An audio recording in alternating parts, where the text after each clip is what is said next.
If you are between the age of 65 and 80, I need you to listen carefully. This could be one of the most important messages you hear this year, maybe even in your life. I say this not to scare you, but because I have spent over 4 decades caring for patients just like you. Seniors who have walked into my office full of questions, worries, hope, and sometimes fear. People who have lived rich lives and still want more time. More good days, more mornings with clear minds and pain-free joints. And what I'm about to share has been silently stealing that time from far too many. If you are 65 or older, you must stop sitting for long periods immediately. I mean it. You must stop the habit of prolonged sitting without regular breaks. I've seen what it does, and the evidence is piling up year after year. It is no longer just a hunch or a theory. It is science, and it is alarming. Sitting for extended hours, whether watching television, reading, scrolling on your phone, or simply resting, is one of the most silent and dangerous habits hurting your health. I understand. After decades of hard work, you want to rest. You feel like you've earned the right to relax. And you have. But sitting is not rest in the way your body understands it. Your heart, your muscles, your bones, your brain, they do not see sitting as recovery. They see it as shutdown. And over time, that shutdown begins to look like decline. That decline begins to look like disease. And soon the body starts to break down in ways that many mistake for aging, but they're not inevitable. They are consequences. A study published in the journal Annals of Internal Medicine found that prolonged sitting was associated with a higher risk of death from all causes, including cardiovascular disease and cancer. The most troubling part was this. Even among people who exercised regularly, sitting for more than 8 hours a day still increased the risk. That means your morning walk or your yoga class does not cancel out 10 hours of sitting. The damage is still happening. Another long-term study from the University of California tracked more than 6,000 women aged 65 and older.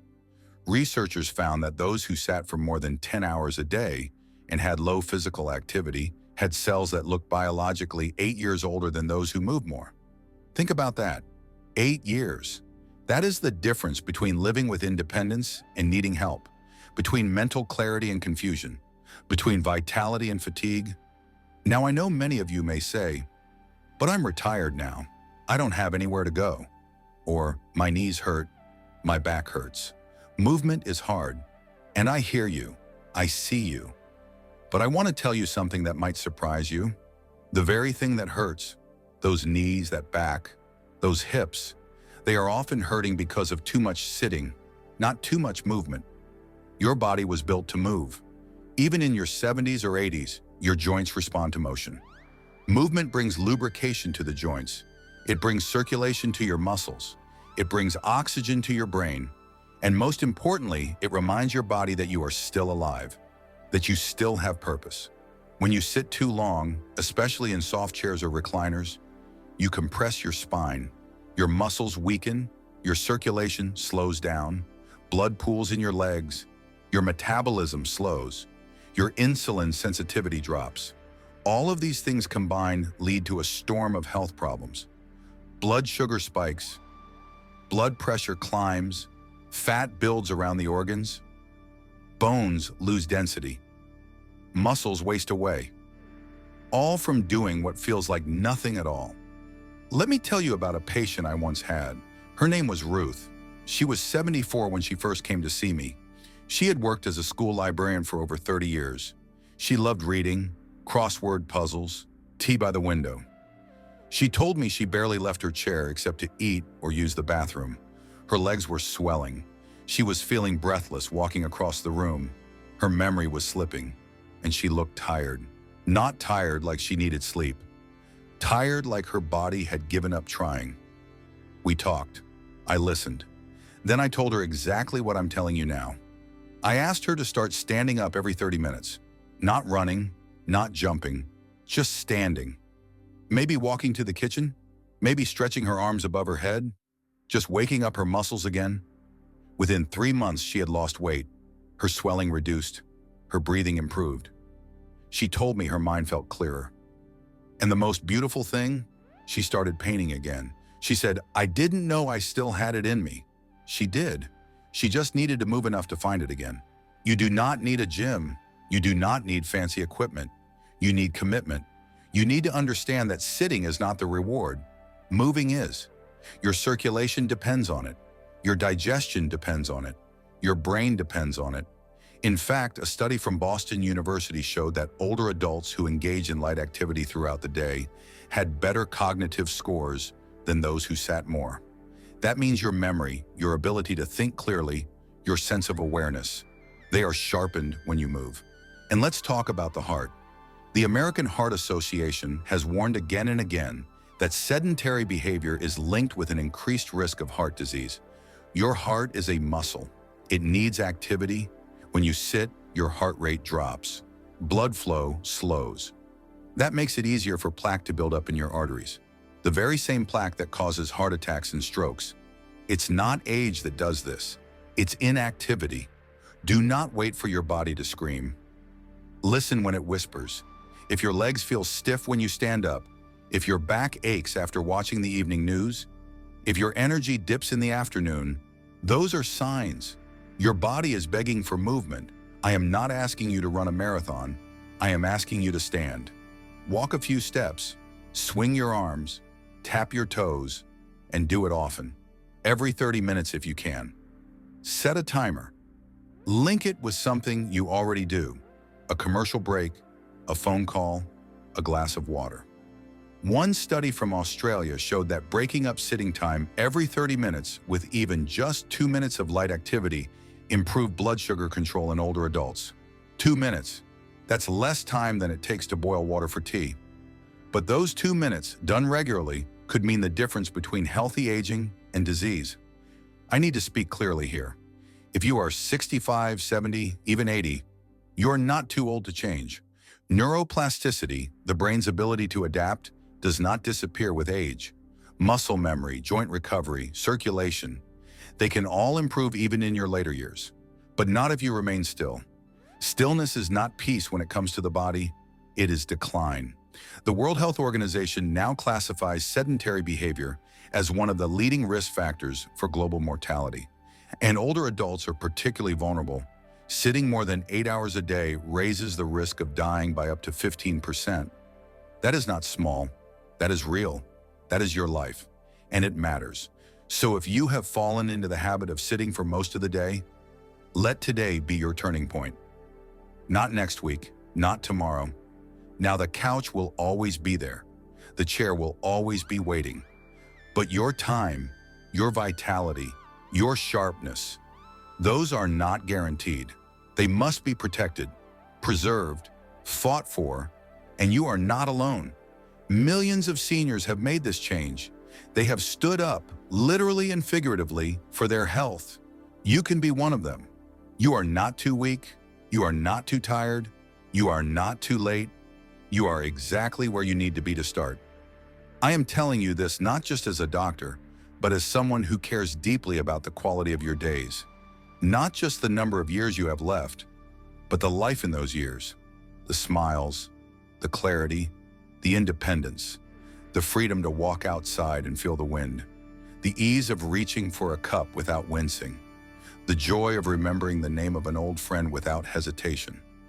These moments are built on movement, and they are taken away by stillness. So please, if you are between 65 and 80, stop doing this one thing immediately. Stop sitting for hours on end without moving. Stand up, stretch, walk. Let your body know that you are still here, still alive, still fighting. This is your last chance to turn back the clock, not in years, but in vitality. Do not let another day go by in silence. Let your body speak again. Let it move. Let it breathe. Because the life you want is not waiting on the couch. It is waiting on your feet. The surprising link between sitting and depression after 65. If you are 65 or older and feeling down more often than you used to, I want to share something with you that very few doctors talk about openly. It may come as a surprise, but there is a growing link between how much time you spend sitting and how you feel emotionally. Yes, I'm talking about depression. And no, it is not just part of aging. You are not supposed to feel hopeless. You are not supposed to wake up every day with a cloud over your head. And most importantly, you are not alone. This is real. This is happening to millions of seniors around the world. And the answer might begin with something as simple as standing up and moving a little more each day. Let me tell you the truth as someone who has walked alongside thousands of older patients. The mind and the body are not separate. They never have been. What you do with your body affects what you feel in your heart and mind. And when you sit for long periods, especially as you age, your entire internal chemistry begins to change in ways that quietly affect your mood, your energy, and your sense of joy. In a large-scale study published in the journal Mental Health and Physical Activity, researchers followed over 8,000 older adults and found a clear link between sedentary behavior and increased symptoms of depression. In fact, people who sat for more than 7 hours a day were found to have significantly higher rates of depression compared to those who sat less. But here's the key. This pattern held true even after adjusting for factors like chronic illness, medication, and sleep. That means sitting in itself was contributing to the decline in mood. Why would that be? What does sitting do that makes the brain so vulnerable to sadness? The answer lies in your biology. When you move, your brain releases chemicals like endorphins and serotonin. These are the very chemicals that make you feel calm, clear, and uplifted. They act like natural antidepressants. When you sit still for too long, the production of those chemicals slows down. The longer you stay inactive, the more your brain begins to shift into a sluggish, less responsive state. Your motivation drops. Your interest in doing things fades. You may find yourself withdrawing, not because you want to, but because you no longer feel the drive you once had. This isn't just psychological. There is a physical process happening in the brain. Studies using MRI scans have shown that older adults who engage in regular light physical activity, something as simple as walking around the house or stretching a few times a day, actually have more gray matter in regions of the brain linked to mood regulation. That's the part of the brain that helps you manage stress, respond to joy, and stay emotionally stable. Less movement means less blood flow to those areas. Less blood flow means less oxygen and fewer nutrients. Over time, those areas start to shrink, and with them, your ability to fight off negative thoughts and feelings. Let me tell you about George, a 76-year-old retired engineer who came to see me about a year ago. His wife had passed a few years earlier, and since then he had started spending more time in his recliner. He said it started as comfort, but before long he was barely leaving the chair. He told me he didn't have much energy. He wasn't sleeping well. He had lost interest in cooking, reading, even seeing his grandkids. He thought he might be developing depression, but he didn't want to take medication. He asked if there was anything else he could do. We talked about his daily routine, and what stood out immediately was how still his days had become. I told George something I will now tell you. Depression does not always begin with sadness. Sometimes it begins with stillness. And the best antidote is not always a pill. Sometimes it is movement. Real, consistent, honest movement. I asked George to start with just 5 minutes of walking every hour. He thought it sounded too simple to matter, but he agreed to try. 2 weeks later, he came back. He said, "I don't know if it's in my head, but I feel lighter." 4 weeks later, he had started gardening again. After 2 months, he joined a local senior center to do chair yoga. And then one day, he came in smiling and said, "I made lasagna again." That was the meal he used to cook with his wife. Movement brought back not only his health, but his connection to the life he thought he had lost. Science backs this up. In a study published in the American Journal of Preventive Medicine, researchers found that reducing sedentary behavior in older adults led to measurable improvements in mood within just a few weeks. And this didn't require intense workouts. Just moving more often, standing up every 30 minutes, doing small household tasks, or walking around the yard. Every small act of movement was like medicine for the brain. What concerns me most is how normalized the stillness has become. We expect older adults to slow down, to sit more, to do less. But this is not the path to health. It is the path to loneliness, decline, and emotional numbness. The chair may feel safe, but too much time in that chair quietly steals your spirit. You may think, "But I have arthritis," or "I get tired easily."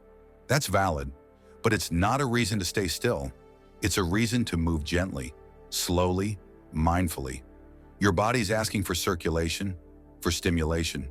Your mind is asking for renewal. You do not need to hike up a mountain. Just stand up every 30 minutes. Do light stretches, lift your arms, roll your shoulders, take a few steps, swing your legs. These are not just motions. These are messages to your brain saying, I am still here. I still matter. I still want to feel alive.